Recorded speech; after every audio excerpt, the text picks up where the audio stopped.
आप सभी प्रशिक्षुओं का गणित की इस कार्यशाला में स्वागत है। आज हम लोग एक नए प्रकरण पे विचार करेंगे। आज का हमारा प्रकरण है वृत्त। वृत्त क्या होता है, इसके भाग क्या हैं अथवा अंग क्या हैं, वृत्त की परिधि क्या होती है, वृत्त का क्षेत्रफल क्या होता है, इससे संबंधित प्रश्नों को आज हम इस प्रकरण के माध्यम से अध्ययन करेंगे। पिछले वीडियो में हमने जो है एक त्रिभुज की एक विशिष्ट लाइन के बारे में बताया था, यूलर लाइन क्या होती है।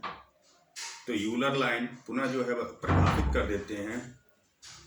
यूलर लाइन वह लाइन होती है जिस पर त्रिभुज के तीन केंद्र कौन कौन, गुरुत्व केंद्र, परिकेंद्र और लंब केंद्र, एक रेखा पर बिलोंग करते हैं, एक रेखा ही एग्जिस्ट होते हैं, अथवा कहें वो तीनों केंद्र एक ही रेखा में स्थित होते हैं। उस रेखा को ही हम क्या कहते हैं, यूलर लाइन कहते हैं अथवा आयलर रेखा कहते हैं। ठीक है, इससे संबंधित मैंने वीडियो बनाया था आयलर लाइन संबंधित, उसको आप देख कर जो है कुछ क्रियाकलाप भी बताए थे, उन क्रियाकलापों को आप किए होंगे। अब हम आगे बढ़ते हैं। आज हमारा टॉपिक है वृत्त। वृत्त क्या होता है, ठीक है। तो वृत्त की परिभाषा जो है हम इस प्रकार दे सकते हैं। एक किसी समतल में अथवा हम कहीं पर भी कोई भी स्पेस लेंगे तो एक समतल में ही ऐसे बिंदुओं का समुच्चय, किसी समतल में ऐसे बिंदुओं का समुच्चय जो एक निश्चित बिंदु से समान दूरी पर स्थित होते हैं। तो उन समुच्चयों मतलब उन बिंदुओं के समुच्चय को मिलाने से जो वक्र बनता है उसको हम वृत्त कहते हैं। यानी एक निश्चित बिंदु से समान दूरी पर स्थित बिंदुओं से बनने वाले बंद वक्र को वृत्त कहते हैं। तो मान लीजिए एक निश्चित बिंदु है, इस निश्चित बिंदु से समान दूरी पर स्थित बहुत सारे बिंदु होंगे, उन बिंदुओं को जो है मिला दिया जाए, उन बिंदुओं से जो है जिस बंद आकृति की रचना होगी उस बंद आकृति को हम क्या कहेंगे, वृत्त कहते हैं। मान लीजिए आपका यह जो है निश्चित बिंदु हो गया, इस निश्चित बिंदु को वृत्त का हम क्या कहते हैं, केंद्र कहते हैं। क्या कहते हैं, केंद्र कहते हैं। ठीक है, और इन सारे बिंदुओं को मिला दिया जाए, इससे एक बंद वक्र की रचना होती है। उसी बंद वक्र को हम क्या कहते हैं, वृत्त कहते हैं। तो जैसे मान लीजिए हमने प्रकार की सहायता से जो है अब एक निश्चित दूरी पर जितने भी बिंदु हैं सबको मिला दीजिए। एक निश्चित दूरी पर स्थित सारे बिंदुओं को मिलाने से जिस वक्र की रचना होगी उसी को हम क्या कहेंगे,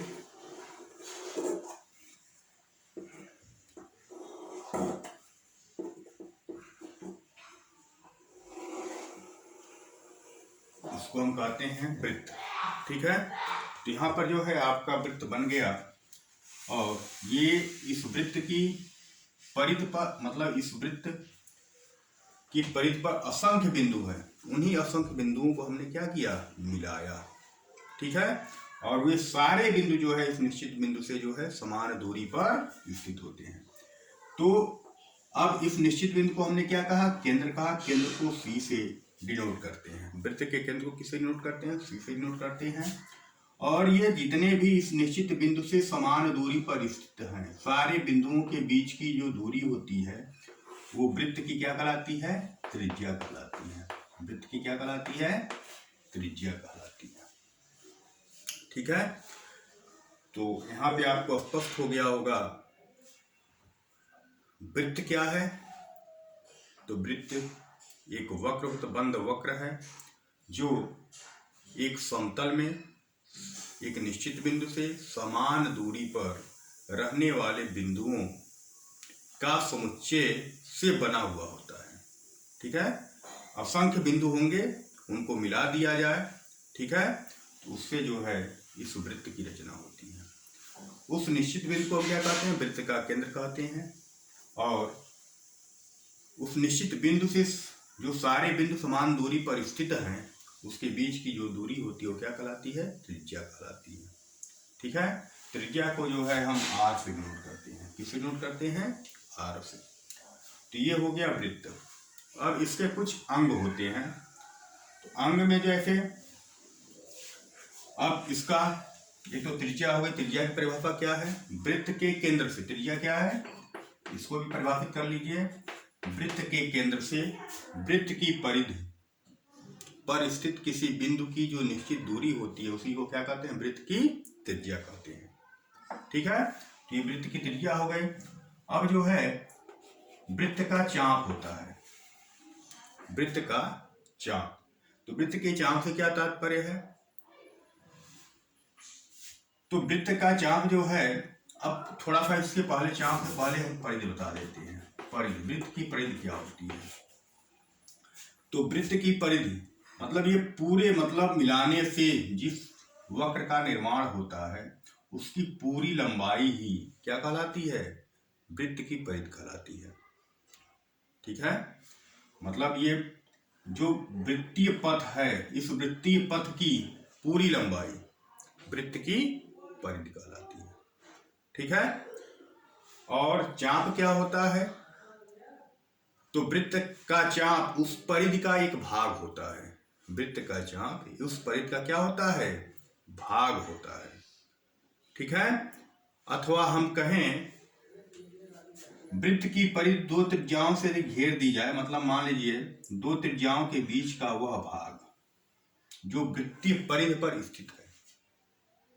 ठीक है, या वृत्तीय परिधि की वह लंबाई जो दो त्रिज्याओं से घिरी हुई है। ठीक है, तो उसे हम क्या कहेंगे? वृत्त का चाप कहेंगे।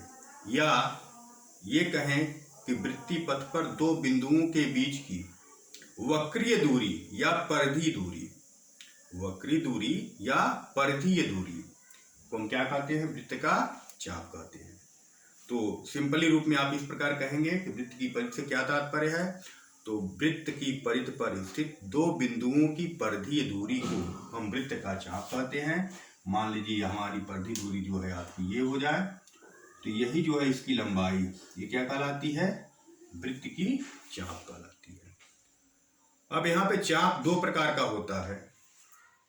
एक जो है, यह देखिए, यह इतना छोटा है तो यह लघु चाप कहलाएगा, यह लघु चाप कहलाता है।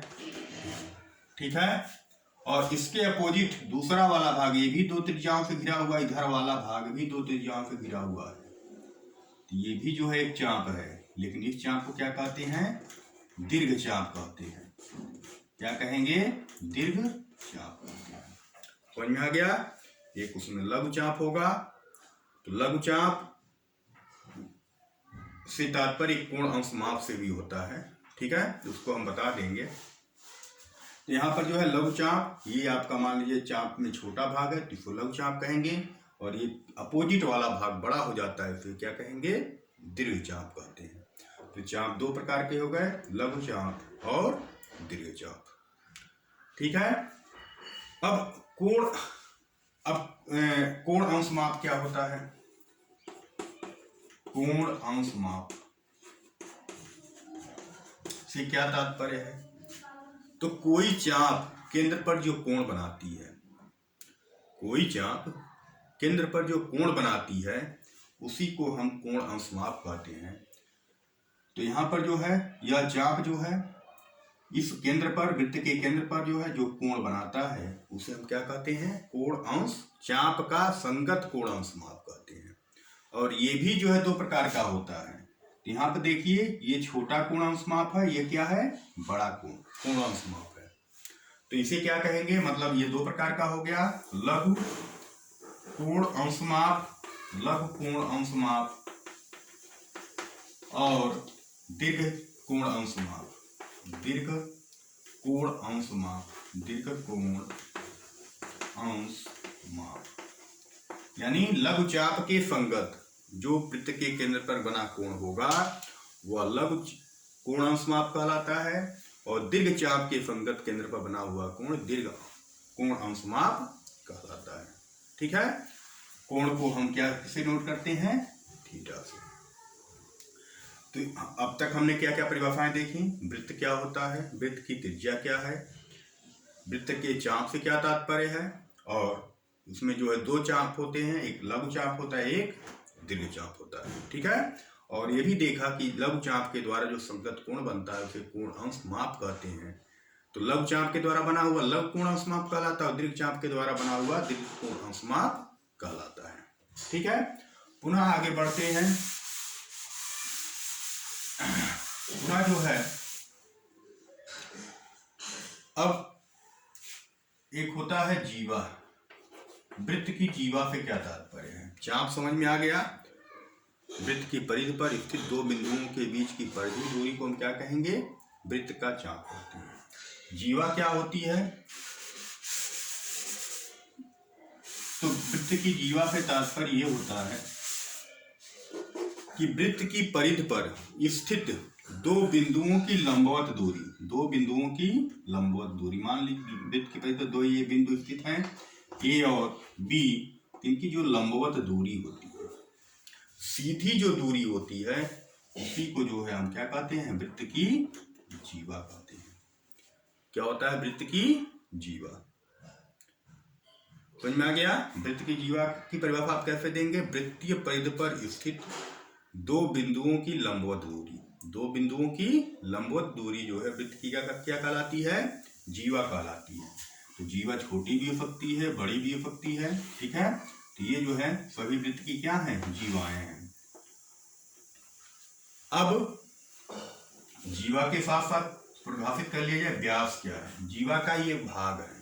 ठीक है, जीवा का ही एक रूप है, कह लीजिए। वह जीवा जो वृत्त के केंद्र से होकर जाती है, वह जीवा जो वृत्त के केंद्र से होकर जाती है, वृत्त का क्या कहलाती है?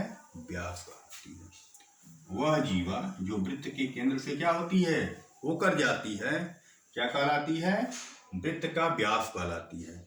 और इस व्यास की जो लंबाई होती है, व्यास की लंबाई यानी वृत्त का व्यास की लंबाई जो होती है, देखिए यहाँ पर यह वृत्त का केंद्र है, यहाँ पर एक बिंदु है, इस बिंदु की दूरी क्या होती है? आर हो जाएगा। उसी प्रकार इधर भी दूरी समान है, ये भी आर होगा। तो वृत्त के व्यास की लंबाई क्या हो जाएगी? 2r के बराबर हो जाती है। ठीक है, तो व्यास की क्या परिभाषा थी? वृत्त की वह जीवा जो वृत्त के केंद्र से होकर जाती है, वृत्त का व्यास कहलाती है। कोई भी हो सकती है, मान लीजिए ये भी एक जीवा है, तो ये भी जीवा जो है क्या कहलाएगी? वृत्त का व्यास ही कहलाती है, क्योंकि यह केंद्र से होकर जा रही है। इस प्रकार जो है असंख्य इसमें व्यास खींचे जा सकते हैं। वृत्त के केंद्र से जो है असंख्य व्यास खींचे जा सकते हैं। ठीक है, उसी प्रकार वृत्त की असंख्य जीवा भी होती है। तो स्पष्ट हो गया जीवा क्या है और व्यास क्या है। ठीक है, पुनः है इस प्रक्रिया को आगे बढ़ाते हैं। पुनः वृत्त के कुछ भाग होते हैं।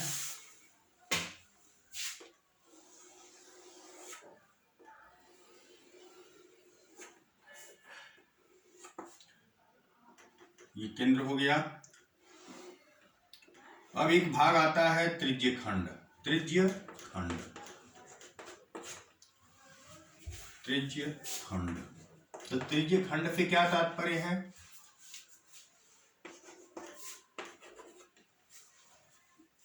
किसी वृत्त के दो त्रिज्याओं, किसी वृत्त के दो त्रिज्याओं और उनके संगत चाप द्वारा घिरे हुए क्षेत्र को हम त्रिज्य खंड कहते हैं। क्या कहते हैं?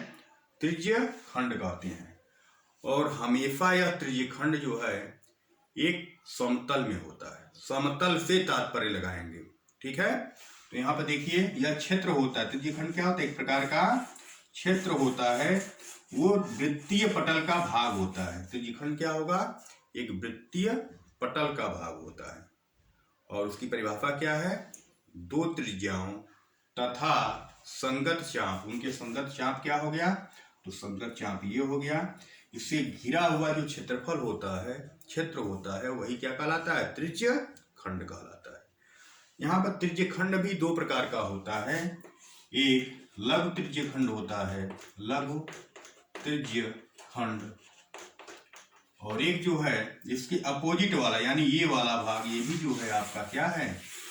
दो त्रिज्याओं तथा एक संगत चाप द्वारा घिरा हुआ क्षेत्रफल है। तो इसके विपरीत वाला भाग क्या हो जाएगा? ये जो है आपका दीर्घ त्रिज्य खंड होता है। दीर्घ त्रिज्य खंड। ठीक है। तो इसमें जो है समझ में आ गया होगा त्रिज्यखंड क्या है। दो त्रिज्याओं तथा उनके संगत चाप द्वारा घिरे भाग को हम क्या कहते हैं, त्रिज्यखंड कहते हैं। त्रिज्यखंड दो प्रकार का होता है, एक लघु होता है, एक दीर्घ होता है। अब थोड़ा सा हम चर्चा कर लेते हैं लघु और दीर्घ कैसे बनता है। तो ये त्रिज्याएं जो है मतलब कह सकते हैं संगत चाप, संगत चाप जो है केंद्र पर एक कोण अंकित करता है। कोण का कुछ संगत चाप का कोण अंशमाप कहते हैं। ठीक है। अब यह कोई चाप जो है वृत्त के केंद्र पर कितना कोण अंकित कर सकता है। तो यदि पूरे वृत्त की परिधि लिया जाए, ठीक है, यानी इस त्रिज्या को उठाया जाए रोटेट कराते हुए पुनः इसके संपाती आ जाए, ठीक है, तो ये कितना कोण बनेगा इस बिंदु पर, तो कुल जो है 360 डिग्री का कोण बनता है।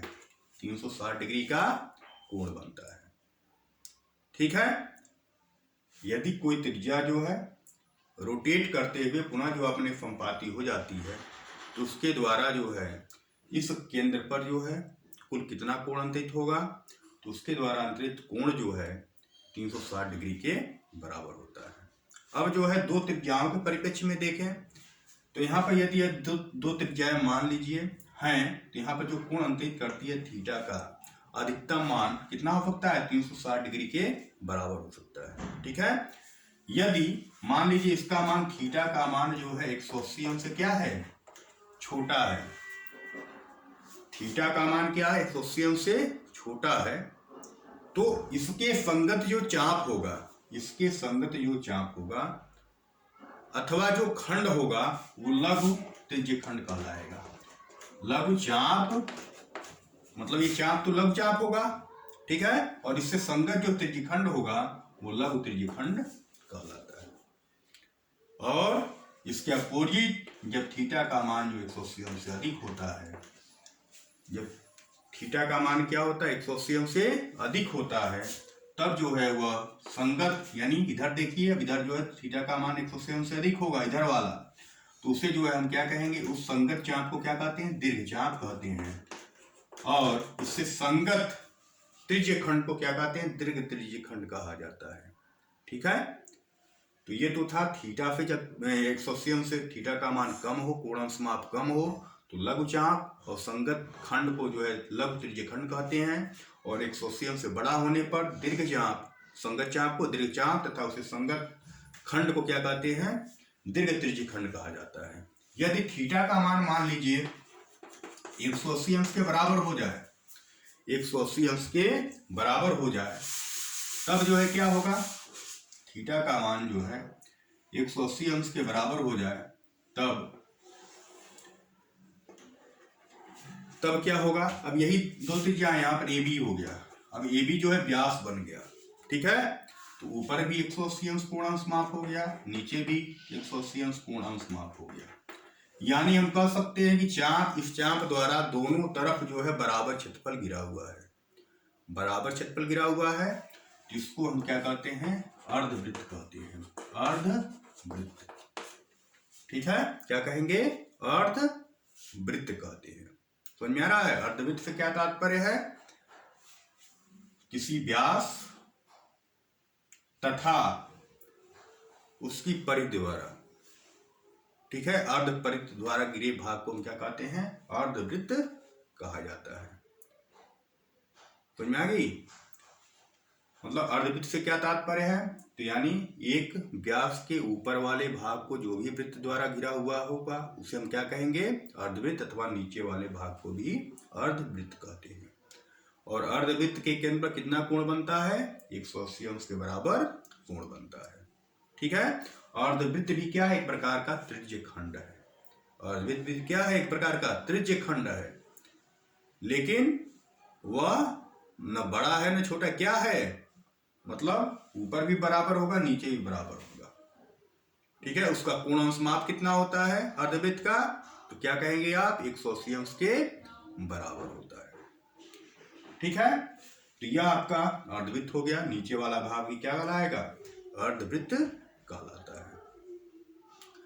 अब जो है वृत्त की एक छेदक रेखा होती है। वृत्त की क्या होती है, एक छेदक रेखा। छेदक रेखा क्या तात्पर्य है, तो ऐसी रेखा जो है वृत्त को प्रतिच्छेद, दो बिंदुओं पर छेद करे, दो बिंदुओं पर क्या करे, प्रतिच्छेद करे। तो मान लीजिए एक रेखा है, यह वृत्त को दो बिंदुओं पर C व D पर प्रछेद करती है, तो इसलिए जो है वृत्त क्या कहलाती है, छेदक रेखा कहलाती है। ऐसी रेखा जो वृत्त को दो बिंदुओं पर काटती हो या प्रछेद करती हो, वृत्त की क्या कहलाती है, छेदक रेखा कहलाती है। ठीक है। अब जो है पुनः जो है एक वृत्त की स्पर्शी होती है, यानी जो वृत्त को एक बिंदु पर प्रतिच्छेद करे, जो वृत्त को क्या करे, एक बिंदु पर प्रतिच्छेद करे, यहाँ पर एक ही बिंदु पर काट रही है, तो इसको वृत्त की क्या कहते हैं, ये स्पर्शी क्या कहलाती है, क्या कहलाती है, स्पर्शी रेखा कहलाती है। तो छेदक रेखा क्या होती है और स्पर्शी रेखा क्या होती है, दोनों में अंतर आपको स्पष्ट हो गया होगा। छेदक रेखा वृत्त को दो बिंदुओं पर काटती है, स्पर्शी रेखा वृत्त को केवल एक बिंदु पर प्रतिच्छेद करती है, अथवा एक बिंदु से को स्पर्श करती हुई निकलती है, उस रेखा को हम वृत्त की स्पर्शी कहते हैं। पीछे जो है हम त्रिज्यखंड पे विचार किए थे। ठीक है। अब जो है सिर्फ एक वृत्तखंड होता है। ठीक है। वृत्तखंड भी दो प्रकार का होता है, एक त्रिज्य होता है और एक वैसे वृत्तखंड होता है। ठीक है। तो अब वृत्तखंड क्या है, तो वृत्तखंड की परिभाषा क्या है, तो किसी जीवा और संगत चाप, किसी जीवा और संगत चाप द्वारा घिरे भाग को हम क्या कहते हैं, वृत्तखंड कहते हैं। क्या कहेंगे, वृत्तखंड। तो यहाँ पर देखिए ये एक जीवा है, इसका संगत चाप आपका ये हो गया, इसके द्वारा जो घिरा हुआ भाग है वो क्या कहलाता है, हमेशा क्षेत्र की यहाँ पे बात होगी, जब भी त्रिज्यखंड और वृत्तखंड की बात होगी तो हमेशा क्षेत्रफल पे तात्पर्य होगा। ठीक है।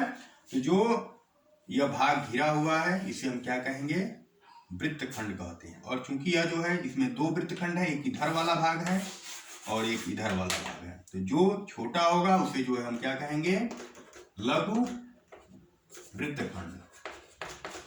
एक लघु होगा तो संगत जो है क्या होगा, दीर्घ वृत्तखंड, वृत्तखंड। ठीक है। तो यहाँ पर वृत्तखंड हो गया, वृत्तखंड से तात्पर्य किसी जीवा तथा संगत चाप द्वारा घिरे हुए भाग को हम क्या कहते हैं, वृत्तखंड कहते हैं। ठीक है। और उसके अपोजिट जो होगा वो क्या होगा, मतलब एक लघु होगा, एक क्या होगा, दीर्घ वृत्तखंड होगा। ठीक है। लघु चाप द्वारा घिरा हुआ क्षेत्रफल, लघु चाप तथा संगत जीवा द्वारा घिरा हुआ क्षेत्रफल लघु वृत्तखंड कहलाता है। दीर्घ वृत्तखंड क्या होगा, जीवा तथा दीर्घ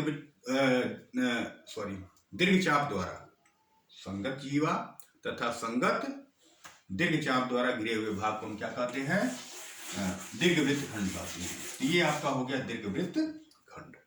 ठीक है। अब जो है कुछ और चीजें जो है क्षेत्रफल और परिधि से संबंधित प्रश्न है उनको भी बता देते हैं।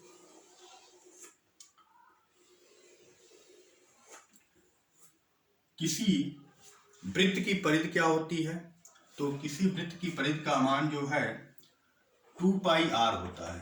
क्या होता है, 2πr। वृत्त की परिधि का मान 2πr होता है। एक जो है आपका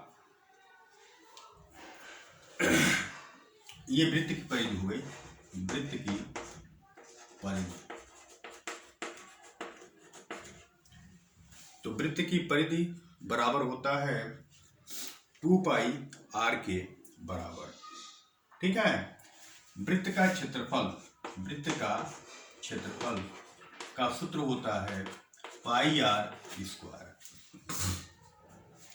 इस पर एक दिन दूसरे मतलब वीडियो बनाकर हम चर्चा कर देंगे, थोड़ा शॉर्ट में ही बता दे रहे हैं क्योंकि वीडियो लंबा हो रहा है। वृत्त की परिधि होती है 2πr, वृत्त का क्षेत्रफल होता है πr²। ना जो है अब देखिए वृत्त की पूरी परिधि जो है 2πr के बराबर है। यदि हम किसी चाप द्वारा चाप का मान निकालें, इस चाप का यदि मान निकालते हैं तो इस चाप का मान, लघु चाप का मान निकालने के लिए किस सूत्र का प्रयोग करेंगे, तो इस चाप द्वारा यदि केंद्र पर कोई कोण अंतरित होता है तो हमेशा कोण अंतरित होगा, उसी के परिप्रेक्ष्य में इसकी हम लंबाई निकालेंगे। तो चाप की लंबाई का सूत्र होता है चाप की लंबाई बराबर, यदि वो केंद्र पर थीटा कोण अंतरित करता है तो 2 पाई आर गुणे थीटा बटे 360 कर देते हैं।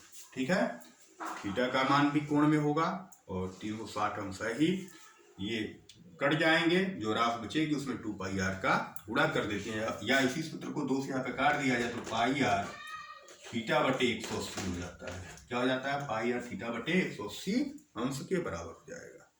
ठीक है, तो यह चाप की लंबाई निकालने का एक सूत्र है। तो चाप की लंबाई सदैव कब निकालेंगे? वो चाप जो है केंद्र पर कुछ कोण अंतरित करता है, उसी के परिप्रेक्ष्य हम निकालेंगे। ठीक है, तो ये लघु चाप का लंबाई हो जाएगी और इधर से निकालेंगे तो दीर्घ चाप की लंबाई हो जाएगी। उसके साथ क्या करना होगा? थीटा का मान इधर से लेना होगा। अब थीटा का मान आप मान लीजिए 60 अंश दिया गया है, इस कोण का मान क्या हो जाएगा? 300 अंश हो जाएगा। तो यहाँ पर दीर्घ चाप के लिए जो है थीटा का मान क्या रखेंगे? 300 रखेंगे। ठीक है, तो ये वृत्त की परिधि हो गई, वृत्त का क्षेत्रफल पाई आर स्क्वायर हो गया, संगत जो है चाप आपकी लंबाई हो गई पाई आर थीटा बटे 180 अंश के बराबर। अब मान लीजिए त्रिज्य खंड का क्षेत्रफल निकालना है। मान लीजिए आपको त्रिज्य खंड का क्षेत्रफल निकालना है, तो इसके लिए आपका क्या सूत्र होगा?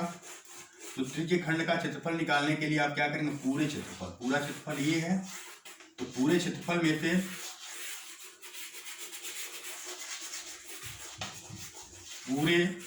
में से इस क्षेत्रफल को घटा दें, अथवा जो है एक सूत्र का प्रयोग करेंगे। पूरा क्षेत्रफल केंद्र पर कितना कोण अंतरित करता है? पाई आर स्क्वायर अंतरित करता है। मान लीजिए उस त्रिज्य खंड का क्षेत्रफल निकालना है जो कोण, जिसका कोणांश माप क्या हो? थीटा हो। तो पुनः जो है जैसे परिधि निकालने के लिए यहाँ पे 2 पाई आर कर रहे थे, तो क्षेत्रफल निकालने के लिए क्या करेंगे? त्रिज्य खंड का क्षेत्रफल बराबर होगा, त्रिज्य खंड का क्षेत्रफल बराबर किसके बराबर होगा? पाई आर स्क्वायर गुणे थीटा बटे 360 डिग्री। ठीक है, पाई आर स्क्वायर गुणे थीटा बटे 360 डिग्री के बराबर होगा।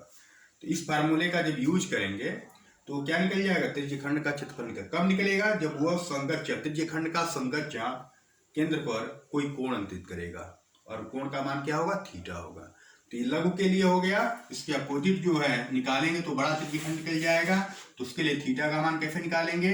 तो इसमें से मतलब 360 में फिर थीटा को घटा लेंगे, पुनः जो है थीटा के स्थान पर उतना हम रख के इस सूत्र का प्रयोग कर लेंगे, तो दीर्घ त्रिज्य खंड का क्षेत्रफल निकल जाएगा।